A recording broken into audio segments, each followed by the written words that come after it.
Have you ever wondered how it would feel to disappear into thin air?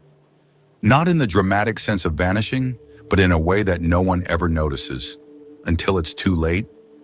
Imagine standing on a deck in the middle of nowhere, feeling the cold ocean breeze, the sound of water slapping against the hull beneath you, when suddenly the fog rolls in, thick, suffocating, turning everything into an endless blur.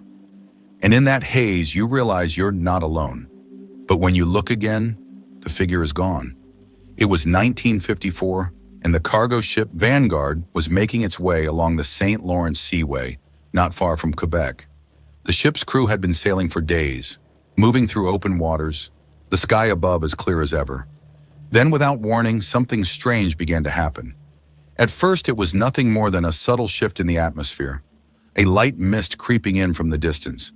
But within minutes, it grew thick, unnatural, as if it had a mind of its own. The captain, Lucas Archambault, stood at the helm staring ahead, his brow furrowing in confusion. He had seen fog before, but not like this, not with such a heavy, oppressive presence. "Get the crew ready for a change in course," Archambault said, his voice steady, though his gut churned with a growing sense of unease. He knew the waters of the Seaway could be unpredictable, but this felt wrong. As the fog rolled in, blanketing the ship in a dense cloud, it wasn't just the eerie quiet that unsettled the crew. It was the way the fog seemed to swallow sound, as though the ship had been transported into another world. No birds, no distant echoes, no hum of the engines. Just an eerie, thick silence. But then, there was movement. At first, it was hard to make out. Figures, faint shadows moving on the deck, shifting in the mist. The crew members initially thought it was a trick of the eye, maybe a reflection or a misunderstanding of the thick, ghostly fog. But as the shapes grew clearer, a chill ran down their spines. There were people on the deck who should not have been there. They wore old-fashioned sailors' uniforms, strange, tattered, with the fabric looking as though it had been through years of salt and wind. The figures moved silently, ghost-like, as if drifting rather than walking, and their eyes never seemed to meet those of the crew. They seemed unaware of the Vanguard's presence, as if they had been frozen in time. "Captain, you see that?" One of the deckhands, Jean-Baptiste, asked, his voice trembling as he pointed toward the bow. Archambault narrowed his eyes, stepping forward, his feet barely making a sound against the damp wood. There at the very front of the ship stood a man, a tall, lean figure in a weathered sailor's coat. His face was pale, his eyes locked in an intense stare, not at the crew, but at the vast expanse of the ocean ahead. It was as if he was waiting for something, or perhaps someone. The captain's blood ran cold. He had never seen this man before, and no one on board had reported him boarding. "Who's that?" Archambault called to the crew, his voice rising over the mist, but the figure didn't respond. He didn't even move. Something about the man's stillness unsettled the captain. He took a step closer, his heart pounding, but as he reached for the railing, the fog parted for a moment, offering a brief but clear view. The man was gone. "Did you see that?" Jean-Baptiste's voice shook. "He was right there." And then, before Archambault could respond, a scream pierced the air, a sharp, sudden cry that echoed through the fog. The crew froze. It was coming from below deck. The noise faded as quickly as it had come, leaving only an oppressive silence. The captain's mind raced. He rushed toward the stairs leading down to the lower deck, his boots thumping heavily in the stillness. As he reached the helm, his eyes widened in shock. There, where the helmsman, Pierre Boucher, should have been standing, was nothing. The wheel was spinning wildly on its own, and Pierre was gone, disappeared. "Pierre?" Archambault's voice was thick with disbelief. The ship's officers rushed to his side, searching frantically for the missing man. But there was no sign of him anywhere. Not on the deck, not in the corridors below, and not in the lifeboats. It was as though Pierre had simply vanished. The fog rolled in even thicker now, shrouding the ship in an impenetrable veil. The crew searched for hours, calling out his name, but the answer was always the same: nothing. When they finally emerged from the fog hours later, the Vanguard was in the same position, as though nothing had changed. The mysterious figures were gone, and the strange man at the bow was no longer anywhere to be seen. The ocean around them was calm, unremarkable. But something had shifted. Something had broken. The crew was rattled, fearful, and when they returned to port, the story took an even darker turn. As Captain Archambault reported the disappearance to the authorities, the harbor master, a grizzled old man named Antoine Lachance, gave him a chilling look. "You're not the first, you know," he said, his voice rough, his eyes distant, as though he had seen too much in his years. "That fog, it's more than just weather. It's the ghosts. They never leave. They take someone, every time." And that was when Archambault learned of the story, the same story that had been passed down over generations of sailors. It was said that every few decades the fog would roll in from the Saint Lawrence, and a figure, a sailor lost at sea, would appear on the ship's deck. He was always watching, waiting for something, and when the fog lifted, someone would be gone, forever.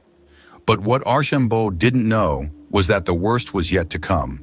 The truth behind Pierre's disappearance was far darker than he could have ever imagined, and the fog was only the beginning.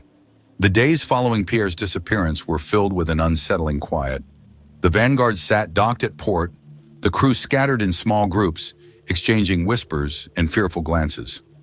Captain Archambault couldn't shake the feeling that something had followed them back from the Seaway. Something that had no business being on their ship, in their world. The authorities had conducted their investigation, but no trace of Pierre was found. No evidence of foul play, no clues. It was as if he had simply stepped into the fog and vanished, leaving nothing behind but the haunting silence. The captain knew the story that the old harbor master had shared with him, but he couldn't bring himself to believe it, until now. One night, unable to sleep, Archambault found himself standing on the edge of the dock, staring out over the water. The mist from the Seaway had crept in again, swirling at the edge of the harbor. It wasn't the same thick fog that had appeared on the ship. It was lighter, almost gentle in comparison, but something about it still made his skin crawl. He pulled his coat tighter around himself and walked closer to the water, the wooden dock creaking under his boots. As he gazed out into the mist, something caught his eye. A figure, a man standing at the water's edge, just like the one he had seen aboard the Vanguard. The same pale, weathered face, the same tattered sailor's uniform. The man was staring out to sea, motionless. Archambault's heart stopped in his chest. He knew it was him, the same ghostly figure from the fog. The captain took a hesitant step forward. "Who are you?" he called out, his voice shaky but loud enough to carry over the water. The figure didn't respond. It simply stood there, unmoving, as if it hadn't heard him. A chill ran through Archambault as he approached. He wasn't sure what he expected to find. Maybe a man who had wandered off and become lost, someone with a story to tell. But as he drew nearer, something felt wrong. The closer he got, the more the figure seemed to fade.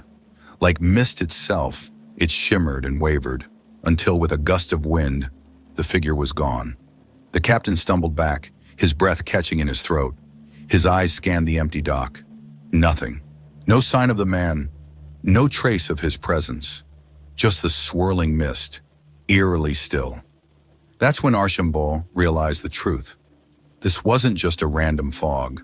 It wasn't a natural occurrence, nor a strange twist of fate. The fog was a doorway to something ancient, something trapped between the world of the living and the dead. And that figure, he wasn't waiting for someone. He was someone. Someone lost, just like the others before him, and just like Pierre. The next morning, Archambault gathered the remaining crew in the mess hall. Their faces were drawn, weary, and full of fear. The fog hadn't left. In fact, it seemed to grow thicker every day, creeping closer to the shore, enveloping the town, making it feel as though the entire world was sinking into the abyss. The crew spoke in hushed voices, their eyes darting toward the windows every time the wind howled. "You all saw it too," Archambault began, his voice low but steady. "You saw what happened out there in the fog. Pierre, he's gone, and we may never know why.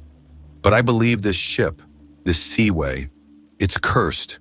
The fog brings something with it, something we don't understand, and it's taking us one by one. The crew didn't say anything. They didn't need to. They knew. The rumors were too old, too well known. The tales of the lost sailors, the ones who had disappeared under the same circumstances, had been passed down for years.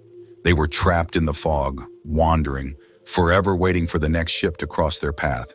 And every time, someone would be taken.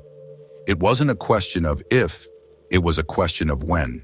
Later that afternoon, Archambault stood at the edge of the dock once more, watching as the fog rolled in like an unstoppable tide. His eyes narrowed as he saw something out there, just beyond the mist, a shape moving slowly, almost imperceptibly. Was it him again? The ghostly sailor? Or was it something else? It didn't matter anymore. Archambault knew the truth. The sea wasn't done with them yet, and the fog would never let them go. As he turned to walk back to the ship, a cold, icy wind blew in, carrying with it the sound of a distant voice, calling out through the fog, "Help us! We're waiting." And then all at once the fog swallowed him whole. To this day, they say the ghostly figure still watches the ships as they sail through the mist. The sailors say he's always there on misty mornings, standing at the bow, waiting for the next crew to come and find him, and for someone else to disappear, lost to the fog forever.